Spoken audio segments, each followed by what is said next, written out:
Ikaw, Elizabeth. Sabihin mo sa akin, sino ang umatake sa inyo ni Brando? Sinusundan ko lang kung si Brando nang may biglang tumulak sa akin.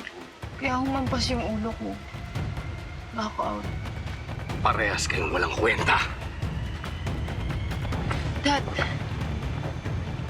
alam kong iniisip mong wala akong ginagawa para sa'yo.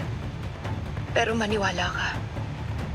May ibibigay akong napakahalagang bagay sa'yo. Aalamin ko kung anong sikretong tinatago ni Abra.